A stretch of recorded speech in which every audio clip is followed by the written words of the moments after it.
پہلے تو لوگوں نے ان کو نوٹس نہیں کیا کیونکہ ان کی آنکھوں سے پہلے صرف آنسو نکلے. اس کے بعد عمران خان جو ہیں وہ وہاں سے اپنی بہنوں کے پاس گئے اور وہاں جا کر ان کے پاس کھڑے ہوئے اور اپنی بہنوں کو جب انہوں نے مل لیا تو اس کے بعد عمران خان جو ہیں وہ زیادہ رونے لگے. اور جب وہ زیادہ رونے لگے تو ہوا کیا کہ وہاں پر ایک آفیسر تھے جو کہ اندر گئے اور وہ اپنے ساتھ ٹیشو کا ایک ڈبہ باہر لے کر آئے اور وہ ڈبہ لا کر انہوں نے عمران خان کے سامنے پیش کیا کہ آپ اپنے آنسو شریف جو ہیں وہ ان ٹیشو سے صاف کیجئے. یہ نہیں ان کو کہا گیا کہ ہتھا نالی پونج لو تے قمیض نالی پونج لو.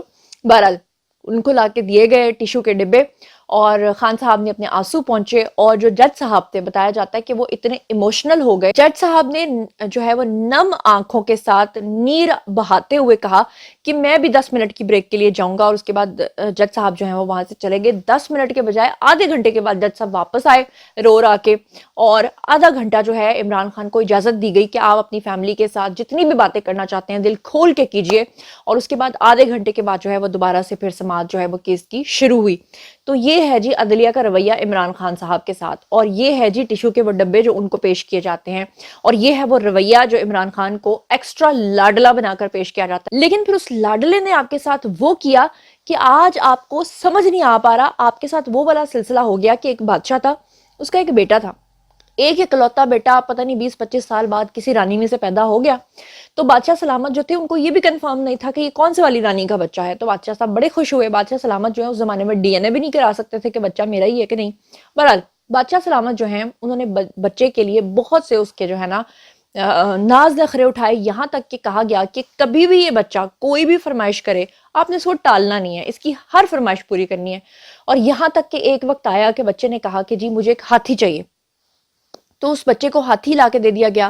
اور پھر اس بچے نے کہا مجھے ایک لوٹا چاہیے. اس کو ایک سٹیل کا یا پیتل کا اس زمانے میں جو لوٹا ہوتا تھا وہ لا کے دے دیا گیا. اور پھر مسئلہ اس وقت پیش آیا جب بچے نے یہ کہا کہ اس ہاتھی کو اب اس لوٹے کی جو نلی ہے نا اس میں سے گزارو. تو بادشاہ کہاں سے اس کی ہر خواہش پوری کر سکتا تھا.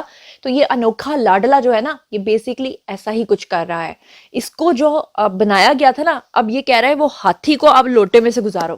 تو وہ سب کی اب جان کے اوپر جو ہے وہ بنی ہوئی ہے. اور ساتھ ہی آپ کو خبر دیتی چلوں کہ اب یہ جو انوکھا لاڈلا ہے اس کو ابھی بھی ایسا لگ رہا ہے کہ میں واپس اقتدار میں آؤں گا. آپ کو یاد ہوگا تھوڑے دن پہلے بھی جب خان صاحب کے بارے میں وہ الیکشن کمیشن کے لوگ وہاں پر گئے ہوئے تھے تو انہوں نے ان کو دھمکیاں دی تھی. خان صاحب نے کہا تھا کہ میں جب واپس پرائم منسٹر بنوں گا تو میں تم لوگوں کے اوپر آرٹیکل 6 لگاؤں گا, تم لوگوں کے اوپر مقدمہ چلاؤں گا غداری کا. تو خان صاحب جو ہیں وہ ابھی بھی اپنے خواب و خیالوں کے اندر دوبارہ سے پرائم منسٹر بننے کے خواب دیکھ رہے ہیں. بہرحال خواب دیکھنا تو کسی کو منع نہیں ہے. تو اب ایسے میں خان صاحب جہاں پر اپنی پارٹی کا ٹکٹ 2 کروڑ روپے میں بیچا کرتے تھے اب اس پارٹی کا ٹکٹ 4-4 کروڑ روپے میں بکنے کی باتیں ہو رہی ہیں. اب میں آپ کو بتاؤں کہ اس کی تفصیلات کیا ہیں کہ جناب پی ٹی آئی کے اندر ٹکٹوں کی تقسیم پہ تنازع پیدا ہو گیا ہے اور مبینہ طور پہ 4 کروڑ کے اندر ٹکٹ بیچنے کا جو ہے وہ انکشافات سامنے آئے ہیں. اس کی تفصیلات کیا ہیں وہ میں آپ کے سامنے رکھتی ہوں کہ پی ٹی آئی کے سینئر نائب صدر ہیں جی شیر افضل مروت.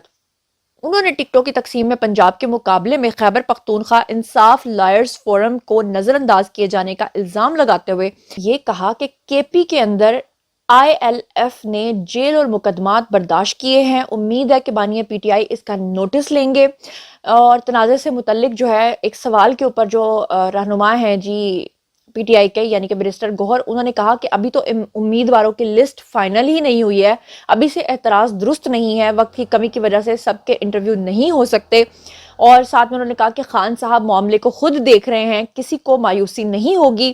دوسری طرف ٹکٹوں کی تقسیم کے اوپر جو ہے وہ آئی ایل ایف کے ساتھ انصاف اسٹوڈنٹ فیڈریشن کے کارکن جو ہیں وہ بھی ناراض ہو گئے ہیں. پارٹی ٹکٹ 4-4 کروڑ روپے میں بیچے جانے کا انکشاف ہو رہا ہے کیونکہ عمران خان کی جو پارٹی ہے وہ اب آ گئی ہے ان وکلا کے ہاتھوں میں. ایک طرف لطیف کھوسہ ہیں تو دوسری طرف فواد چودھری کے بھائی ہیں فیصل چودھری, ایک طرف شیر افضل مروت ہیں تو ایک طرف بیرسٹر گوہر ہیں, ایک طرف اعتزاز احسن ہے تو ایک طرف ہر کوئی اپنی پارٹی کا خود وکیل بنا ہوا ہے اور سب آپس میں دستوں گریباں ہیں. کوئی کہتا ہے کہ پارٹی ٹکٹ 2 کروڑ میں بیچیں گے تو کوئی کہتا ہے کہ 4 کروڑ میں بیچیں گے. اور خان صاحب جیل کے اندر بول رہے ہیں میری مقبولیت ابھی تک ختم نہیں ہوئی ہے. تو یہ سب کچھ اس وقت پارٹی کے اندر چل رہا ہے. یہاں تک کہ ایک فوٹیج آئی جس میں بیرسٹر گوہر بات کرنے کی کوشش کر رہے ہیں اور ان کے پیچھے جو لوگ ہیں وہ تھپڑوں تھپڑی ہوئے ہیں, ایک دوسرے کے جو ہے نا تھپڑ مار رہے ہیں پتہ نہیں وہ کیا کیا کر رہے ہیں. وہ بھی آپ ذرا دیکھ ہی رہے ہوں گے ساتھ ساتھ, یعنی میرا ایڈیٹر آپ کو دکھا ہی رہا ہوگا. میں کیا کیا بتاؤں کہ میں کیا کیا دیکھ رہی ہوں اور میں کیا کیا آپ کو بتا رہی ہوں. کیا کہوں, مجھے کوئی ہندی کامیڈی فلم یاد آ گئی، آئی ہو یہ کیا ہو رہا ہے. بہرحال چلتے ہیں جی اگلی خبر کی طرف. اچھا جہاں اتنی مزیدار خبریں میں نے آپ کے ساتھ شیئر کر ڈالی ہیں، وہیں پر میں آپ کو یہ بھی بتا دوں کہ ایک گدا گاڑی والا جو اس وقت اسکرین کے اوپر آپ کو نظر آ رہا ہے، اس نے اپنے کاغذات نامزدگی جمع کروا دی. اور جب اس سے پوچھا گیا کہ اچھا تم کیوں آنا چاہتے ہو اسمبلی میں، اور اگر تم اسمبلی میں پہنچ جاتے ہو تو تم کیا کارنامہ دکھاؤ گے، کیا کرو گے، تو اس نے کہا میں وہاں آ کر خوچے پیسے بناؤں گا. تو ہر بندہ جو ہے وہ اپنے اپنے مشن پہ آگے نکلا ہوا ہے. کسی کو ملک کی نہیں پڑی ہوئی ہے، سب کو اپنے اپنے پیسوں کی پڑی ہے. کوئی 4 کروڑ میں ٹکٹ بیچ رہا ہے، کوئی پیسہ انویسٹ کر کے کہہ رہا ہے کہ جب میں آؤں گا 4 کروڑ کا میں 40 کروڑ بنا لوں گا. گدا گاڑیوں والے سے لے کر چنگجیوں والے تک، بس بیچارے پسنے والے کون ہیں؟ پاکستانی عوام. اس کے ساتھ ہی آپ کو یہ بھی بتا دوں کہ عمران خان جو ہیں وہ جیل کے اندر تھے، اور جب ان سے یہ سوال پوچھا گیا کہ جناب یہ جو آپ نے کالم لکھا ہے جس کی آج کل ہر طرف جو ہے وہ گونج ہے دی اکانومسٹ کے اندر، کیا وہ آپ نے خود لکھا ہے؟ کیا وہ اے آئی ٹولز کے ذریعے لکھا گیا ہے، یا کہ وہ آپ نے خود ڈکٹیٹ کر کے لکھوایا ہے؟ تو اس پہ عمران خان جو ہے انہوں نے پہلے بات کرنے سے انکار کیا، پھر اس کے بعد انہوں نے صرف ڈکٹیٹ کرنے کی بات کی. میں چاہتی ہوں کہ یہ خبر آپ سنیں، لیکن اس کے ساتھ ہی عمران خان نے ایک بریکنگ نیوز دی. بریکنگ نیوز انہوں نے یہ دی کہ انہوں نے کہا کہ اے آئی کا زمانہ ہے. اے آئی مطلب آرٹیفیشل انٹیلیجنس کا. تو انہوں نے کہا کہ ان قریب آپ لوگ آرٹیفیشل انٹیلیجنس کے تھرو میری تقریر دیکھیں گے، سنیں گے. اس کا مطلب یہ ہے کہ عمران خان اپنے وکلا کے ہاتھوں جو ہے وہ غلط قسم کی، جسے کہتے ہیں نا تحریر، وہ اپنے وکلا کو دے چکے ہیں، یا زبانی یا لکھ کر. اور وہ یہ کہیں گے کہ اب اے آئی کے تھرو اس کو جنریٹ کرو، یعنی کہ میری آواز کے اوپر اسے، یعنی اے آئی کے تھرو آپ کو پتا نا کہ عمران خان کی ڈبو ہوئی آواز سامنے آ جائے گی، اور اے آئی کے تھرو جو ہے وہ عمران خان وہ تقریر بہت جلد جو ہے وہ قوم کے ساتھ خطاب کرنے جا رہے ہیں کہ میرے بہنوں بھائیو شیروانی اس دفعہ میں ہی پہنوں گا. لیکن عمران خان جو یہ ٹکر لینے کا سوچ رہے ہیں، اور خاص طور پہ ایسے موقع پہ جب انہوں نے نومینیٹ کر دیا تھا بیرسٹر گوہر کو، تو ایسے میں بیرسٹر گوہر جو کہہ رہے تھے کہ ہم اداروں کے ساتھ ٹکر نہیں لیں گے، انہوں نے ان کا سارا بیانیہ جو ہے وہ ملیا میٹ کر دیا ہے. سنیے.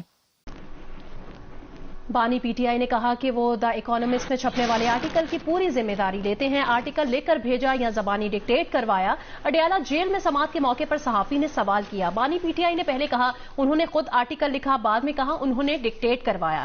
ایک اور سوال پر بانی پی ٹی آئی نے کہا آرٹیفیشل انٹیلیجنس کا زمانہ ہے، بہت جلد ان کی تقریر سوشل میڈیا پر آئے گی. جی تو جناب آپ نے سنا. اور علیمہ آنٹی عرف سلائی مشینوں والے، جنہوں نے سلائی مشین سے پتہ نہیں کتنے سال میں کتنے ارب روپے بنا لیے ہیں، ان کا ایک بڑا خطرناک بیان سامنے آیا ہے. اس میں انہوں نے دھمکی دی ہے. انہوں نے کہا کہ عمران، جو اسکرین پہ ابھی آپ کو نظر آ رہا ہے، انہوں نے کہا کہ عمران خان نے دی اکانومسٹ میں آرٹیکل لکھ کر سب کو پریشان کر دیا. سولنگی صاحب یعنی مرتضیٰ سولنگی کو، جو کہ اس وقت ہماری گورنمنٹ کا حصہ ہیں، ان کے بارے میں بات کرتے ہوئے انہوں نے کہا سولنگی صاحب کو کوئی بتائے کہ عمران خان 7 کتابیں اور کئی 100 آرٹیکل لکھ چکے ہیں. کبھی جو ہیں وہ کہتی ہیں کہ جیل کے اندر عمران خان نے اب تک 100 کتابیں پڑھ لی ہیں. یعنی اس کا مطلب ہے عمران خان جتنا 3rd ڈویژن کے اندر پاس ہوئے تھے، اتنا ہی وہ اچھے اسٹوڈنٹ کی طرح دن رات کتابیں پڑھتے رہتے ہیں. 100 کتابیں وہ کہتی ہیں کہ وہ پڑھ چکی ہیں، جس میں سے 7 کتابیں انہوں نے 100 کی نقل مار کے خود لکھ لی ہیں. اور وہ 7 کتابیں جو 100 پڑھ کے ان کے ذہن میں آئی ہوں گی، اس کو انہوں نے لکھ لیا ہے. وہ 7 کتابیں جو ہے باہر نکل کر ان کی آ جائیں گی مارکیٹ میں، اور پھر جو ہے نا اس کو کیا جائے گا کہ جناب پبلش کیا جا رہا ہے. دیکھیں جی ریاست مدینہ کے امین نے جیل میں بیٹھ کر کیا کیا کچھ لکھا تھا. اور پتہ ہے کہ اس کتاب کا عنوان کیا ہوگا؟ کہ گھوڑا کیسے دوڑتا ہے. اور باقی جو 400 صفحوں کی کتاب ہوگی، پہلے صفحے پہ لکھا ہوگا گھوڑا کیسے دوڑتا ہے، اور جو آگے کے 399 پیج ہوں گے اس کے اوپر لکھا ہوگا دگڑ دگڑ دگڑ دگڑ دگڑ دگڑ دگڑ دگڑ. یہی مجھے سمجھ میں آ رہا ہے. بہرحال جو علیمہ آنٹی ہے وہ یہ دھمکی دیتے ہوئے کہہ رہی ہیں کہ کسی بھی وقت خان صاحب کے جو نا مزید 7 آرٹیکل آ سکتے ہیں. اور خان صاحب خود بھی یہ دھمکی دے چکے ہیں کہ آنے والے دنوں میں آپ میری اے آئی کے تھرو جو ہے وہ میرا خطاب سن سکتے ہیں.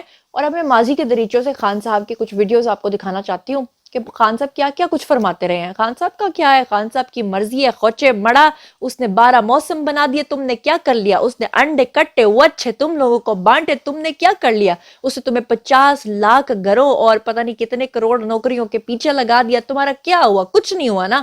یہ دیکھو ذرا. دیسی مرغیوں کی ہم نے ان کو انڈے دیں گے، بچے دیں گے.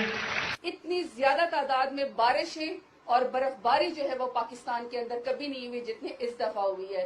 میں اپنے آپ کو کریڈٹ نہیں دے رہی, وہ میں credit prime minister Imran Khan کو دے رہی ہوں. شہباز شریف ہوتا ہے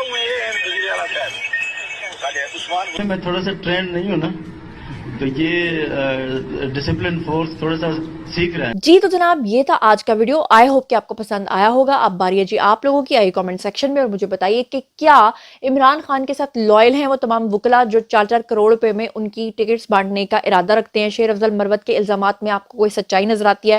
عمران خان کے اوپر 9 مئی کے واقعات اور مقدمات اور اس کی سنوائی اور ان کے رونے سے لے کر جتنی بھی میں نے خبریں آپ کے ساتھ شیئر کی ہیں, خاص طور پہ عمران خان کی ریاست کو یہ دھمکی کہ کسی بھی دن ان کا کوئی کالم آ سکتا ہے, کسی بھی دن ان کی اے آئی کے تھرو جو ہے وہ تقریر سامنے آ سکتی ہے, اس کے اوپر ریاست کو کیا کرنا چاہیے, اور علیمہ آنٹی کی ڈائریکٹ مرتضیٰ سولنگی کو دھمکی, ان تمام چیزوں کے اوپر آپ جو کچھ بھی سوچتے سمجھتے ہیں کامنٹ سیکشن میں آئیے, شیئر کیجیے, پرسنلی جواب دوں گی. مزید خبریں, ولاگز, انٹرویوز اور سیاسی تجزیے جاننے کے لیے میرے ساتھ کنیکٹڈ رہنا ہرگز مت بھولیے گا. چینل کو سبسکرائب کر لیجیے گا. اپنا بہت خیال رکھیے گا. اللہ نگہبان.